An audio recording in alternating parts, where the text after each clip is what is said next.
qu'est-ce qui t'a poussé à parler d'argent de manière aussi décomplexée?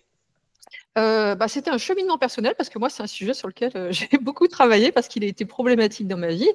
Et alors moi, je suis économiste à la base, alors que rien ne me prédestinait à tout ça parce que je viens pas de milieu où on savait même que ça existait, ce type de job. Et j'ai passé 20 ans de ma vie à conseiller des entrepreneurs, lever des fonds, ainsi de suite. Et j'ai vu que ce qui nous autolimitait, tout le monde dit toujours que c'est notre éducation financière, et je suis pas si d'accord que ça avec ça parce que ce qui nous autolimite le plus, c'est ce qu'on nous a transmis et ce qu'on croit connaître sur l'argent. C'est ce qu'on appelle le rapport à l'argent, qui est un sujet très, très tabou en France. Et alors, globalement, ça fait peser sur nous des injonctions où ça nous autolimite souvent beaucoup dans notre vie.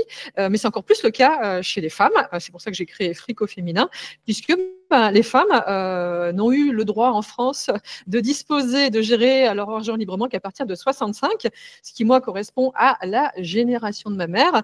Et c'est un sujet qui est absolument pas libre chez ce public, qui sont des femmes. Et moi, j'en parle beaucoup pour des femmes qui ont décidé de devenir libres financièrement, c'est-à-dire des femmes qui ont décidé de monter un business ou d'investir et de se construire un avenir, on va dire, plus libre économiquement et de transmettre les bons messages à leurs enfants sur cette question, parce que ça a moi-même été une préoccupation de me dire qu'on m'en avait transmis qui n'étaient pas forcément ceux qui étaient les plus aidants.